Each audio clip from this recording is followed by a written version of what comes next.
You've just landed after a long flight. You're exhausted, ready to start your trip, and the only thing standing between you and the exit is that customs desk. You hand over your passport. Everything seems routine, until the officer looks up from their screen and says, "Please step into the secondary inspection room. We'll need to see your phone." And just like that, the exhaustion is gone, replaced by a jolt of pure, cold adrenaline. Your mind isn't scrambling through your luggage. It's scrambling through your entire digital life. That heated political debate in your group chat, the sarcastic meme you shared last week, the private photos from that party, even the files you thought you deleted months ago.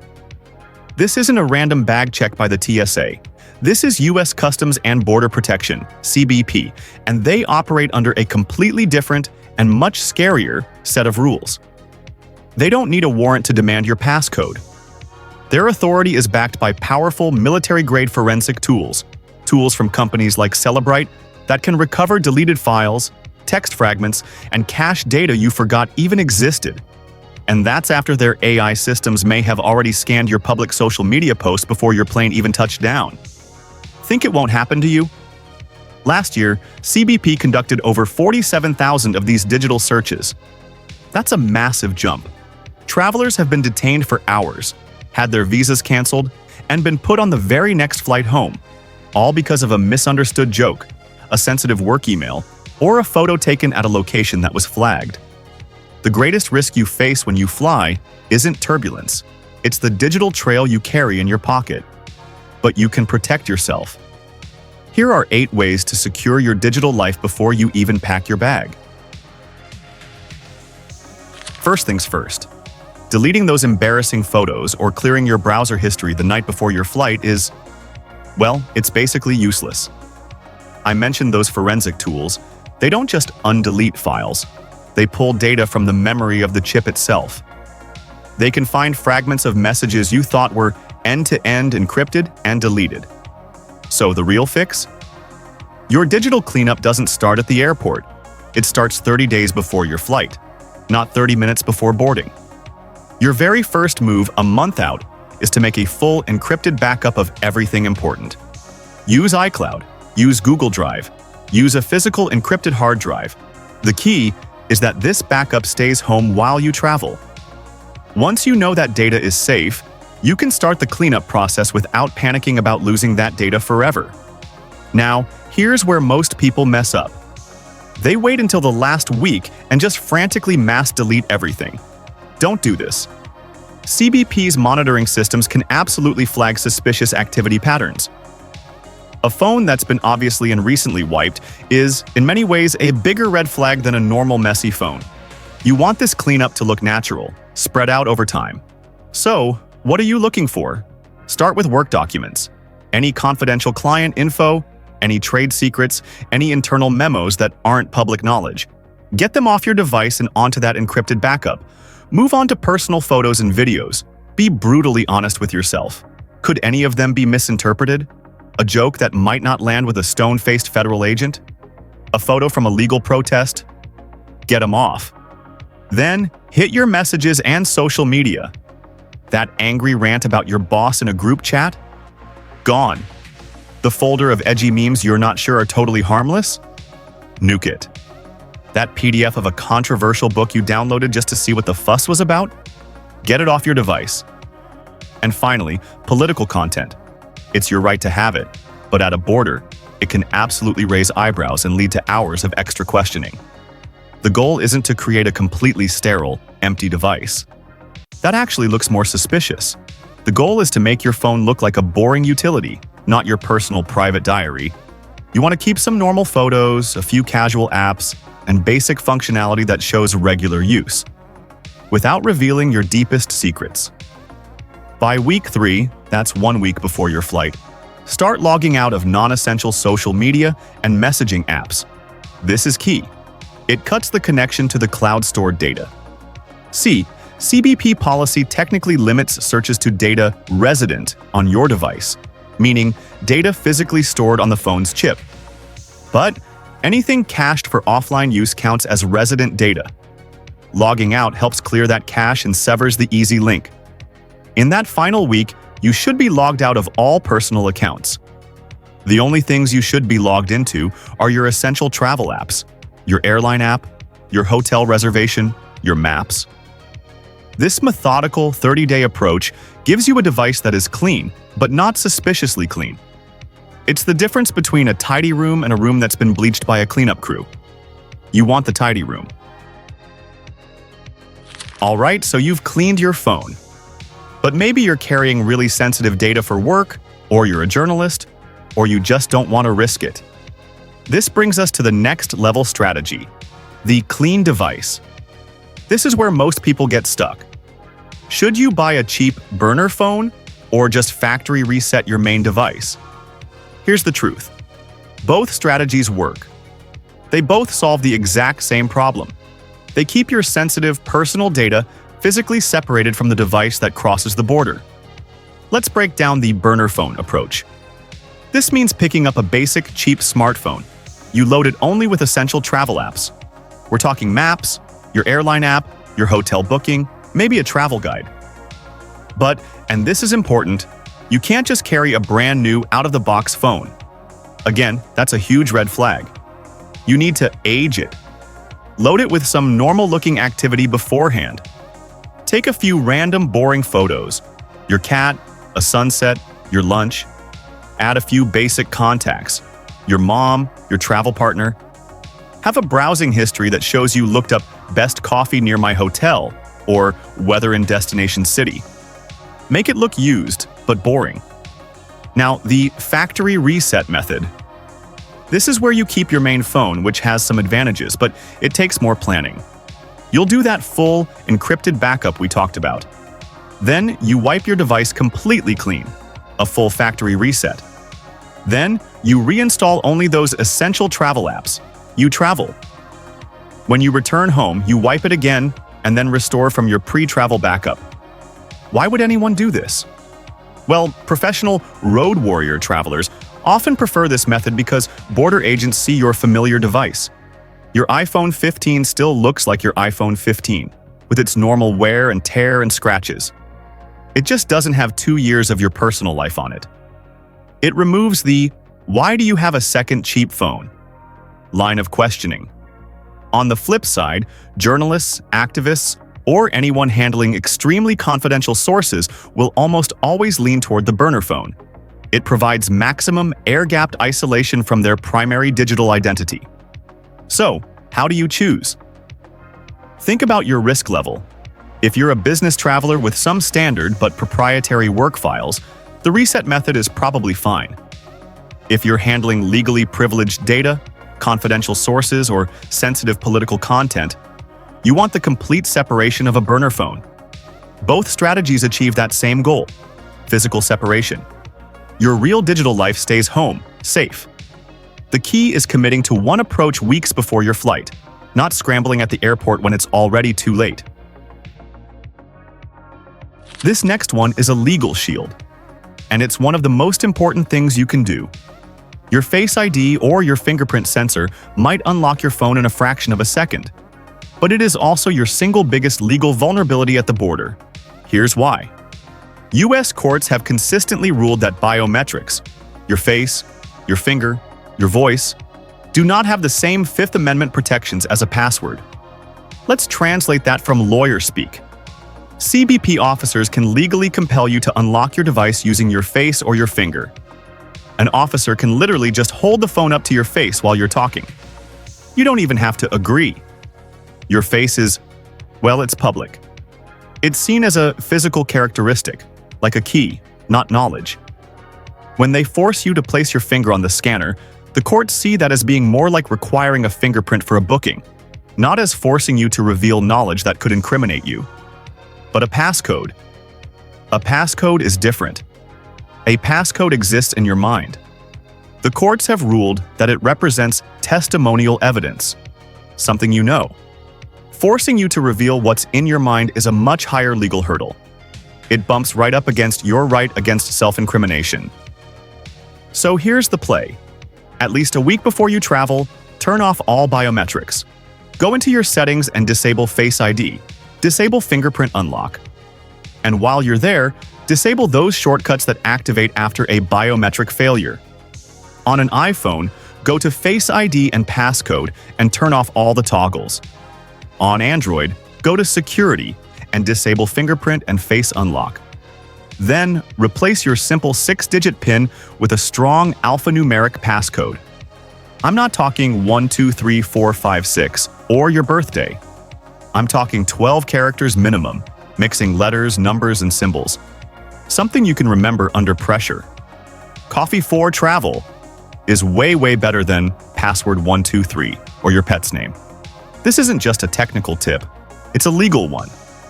Your passcode becomes your last, strongest line of defense when everything else fails. Okay, so you've cleaned your device and you've set a strong passcode. But what happens if an officer just says, "Okay, fine, type in the code, I just want to do a quick manual look through"? This is where you need a backup plan for that basic manual search. And that plan is guest mode. Both Android and iOS offer restricted profiles that create a sandboxed environment. It's like a clean, empty desktop on your computer. When an officer asks to see your phone, this is the restricted view they get, not your full real device. Setting this up takes a few minutes, but it's critical. On most Android devices, this is super easy. Swipe down your user settings, find Guest Mode or Add Guest, and enable it. It will present a clean default interface with only the basic apps visible. On iOS, it's more of a hack, because Apple doesn't have a true guest mode. You have to use Screen Time. You go to Settings, Screen Time, Content and Privacy Restrictions. You turn it on, and then you manually go through and disallow access to, everything. Mail, Safari, your photos, your messages, one by one. You can leave basics like maps and weather available. It's a huge pain, but it's incredibly effective. Now, just like the burner phone, you can't leave this guest mode totally empty. That's suspicious. Configure it beforehand. Add a few innocent photos, some tourist shots, some food pics. Make sure your basic travel apps, maps, airline, weather, are accessible. You can even add minimal contacts, maybe just your hotel or a family member. The key is to make it look naturally limited, not suspiciously empty. Think of it like a hotel business center computer, not a device from witness protection. Now, when an officer does a manual search, they'll scroll through and see nothing. They'll see this restricted environment.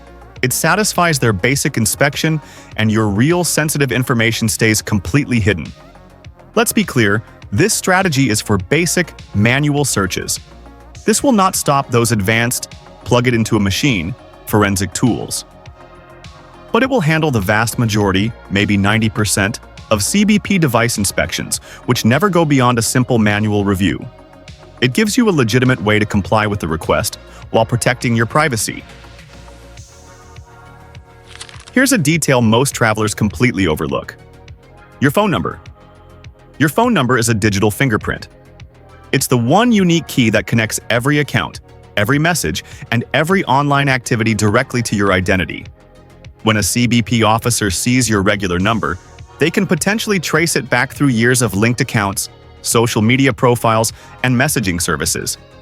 A temporary travel SIM card or an eSIM breaks that connection. It completely isolates your border crossing from your regular digital life. Buy a travel SIM before you leave and swap it in after you've done your cleanup.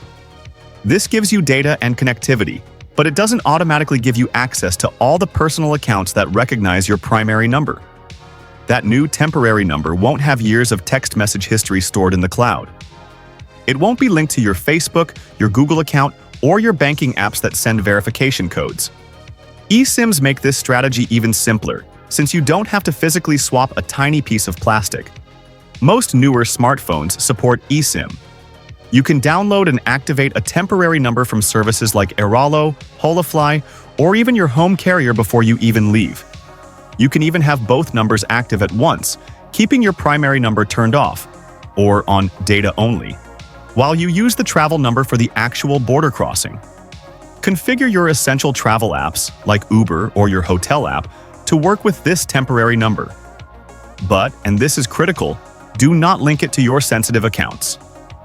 No banking, no work email, no personal social media. Keep it clean. When an officer examines your device, they see a phone number with minimal history and limited account connections. It looks legitimate, but it doesn't give them the key to your entire digital kingdom. After you return home, just switch back to your regular SIM. The travel number vanishes, and you've successfully kept your real digital identity separate from the one that crossed the border. Okay, this next tip is not for everyone, but if it is for you, it's the most important one on this list. If you are carrying legally privileged information, the standard privacy tips aren't enough. Who am I talking to? Lawyers with attorney-client communications, doctors with confidential patient medical records, journalists with protected sources, even high-level executives with sensitive, proprietary company data. If this is you, you need specialized legal advice before you cross a border. Why? Because your profession might offer you stronger legal protections than a regular traveler. But CBP officers on the ground don't always recognize, or frankly, care about, those privileges in the moment. A pre-travel consultation with a lawyer who specializes in this will help you understand exactly what protections apply to your specific data. Attorney-client privilege works differently than doctor-patient confidentiality, which works differently from journalist shield laws. Your lawyer can help you build a response plan. This includes scripting the exact words to say when you are asserting your privilege. It means understanding when you can legally refuse to provide a passcode, and knowing which supervisor levels can override a basic officer's authority. Your professional obligations, your duty to your client, your patient, or your source, are often in direct conflict with a border inspection demand. You need to know your rights before you're standing there under pressure. Before you leave, document everything. What devices are you carrying? What type of privileged information is on them? Create an inventory. Note which files are protected by professional ethics rules and which could create legal liability for you or your company if they're disclosed. Sometimes, the safest strategy is just leaving that data at home. Leave the privileged files on a secure office server and access them remotely after you've cleared customs. This consultation isn't just for your peace of mind. It becomes crucial evidence if your professional privileges are violated during the search, proving that you took reasonable, documented steps to protect that data. So, the moment has come. You've been pulled into that secondary inspection room. Your words and your actions in these next few minutes can determine the entire outcome. Stay calm, be polite, but be firm. Start by asking two key questions. These questions establish your legal position. First, am I being detained or am I free to go? Second, is unlocking my device legally required? These questions force the officer to clarify, on the record, whether this is a voluntary chat or a mandatory inspection. This matters for your legal rights later. Next, you must state clearly, I do not consent to this search. Let's be real. They are probably going to search it anyway, thanks to the border search exception. But you must make this verbal objection.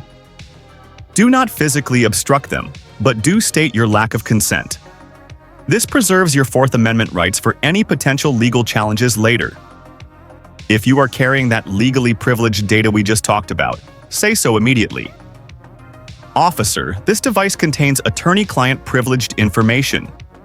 This should trigger specific handling protocols that require a supervisor's approval and extra documentation. Assert these protections early, before the search begins. If they demand your passcode, the one you fortified, don't speak it aloud. This creates an audio record that could compromise your security. Instead, offer to type it in yourself. If they start talking about advanced forensic searching, meaning plugging your phone into a machine, that is the moment to ask for a supervisor. Advanced searches require a higher level of authorization, and demanding that oversight can slow the process and ensure they are at least following their own protocols. Finally, document everything you can possibly remember as soon as you can. Get officer names. Get badge numbers. Note the time. What apps did they open? What files did they look at? What questions did they ask you about specific content? Write it all down on paper or in a note app after you're clear. This documentation is your only weapon if you need to file a complaint later through the Department of Homeland Security's Traveler Redress Inquiry Program, DHS TRIP. Stay calm. Be cooperative, but protect your legal position. All right, this is the worst-case scenario. After all that, the CBP officer decides to seize your device. They're going to keep it. Your immediate response here is critical. Do not leave that room without a written custody receipt. Specifically, you need CBP Form 6051D. This form is your only official proof of the seizure. It documents what they took, when they took it, and who took it. They might try to rush you along, insist on getting this paperwork. As soon as you can, write down everything else. The time, the location, the officer's name, the stated reason they gave for the confiscation. If you still have your travel partner's phone, take a picture of the receipt. This info is crucial for tracking your case. Now you need to understand the timeline. CBP policy recommends a 5-day turnaround, but extensions are extremely common. They can hold your device for weeks, even months, if they claim an ongoing investigation or if it requires deep forensic analysis. Do not count on getting it back quickly. This is why your real data is on that encrypted backup at home. As soon as you have access to another device, your first call to action is to change the passwords for every single account that was logged in on that seized device. Email, social media, banking, work accounts, cloud storage, everything. Enable two-factor authentication on every single one, and then monitor for unusual activity. Watch for login attempts from unfamiliar locations. Assume that everything on that phone is now compromised. Finally, when or if you get your device back, you should seriously consider hiring a digital forensics expert to examine it. They can detect covert monitoring software or tell if your entire hard drive was copied. If you believe your rights were violated or the seizure was completely unjustified, file that complaint through the DHS TRIP program. Your post-seizure actions are just as important as all your pre-travel prep. Look, border device searches are still statistically rare, but they are growing at an alarming rate. 47,000 devices last year. That's up from just 8,000 a few short years ago. The odds are shifting. The consequences of being unprepared, losing your data, being detained, having your visa canceled, are just too high to ignore. The good news is that for the majority of real-world scenarios, that clean device strategy, combined with a strong passcode and no biometrics, will handle almost anything you'll face. The key is to start your digital security plan 30 days before you travel, not 30 minutes before you board. Preparation is everything. Want more travel security tips that actually work in the real world? Hit that subscribe button. We'll help you stay ahead of the changing rules and policies that could affect your next international trip. Travel safe, travel smart.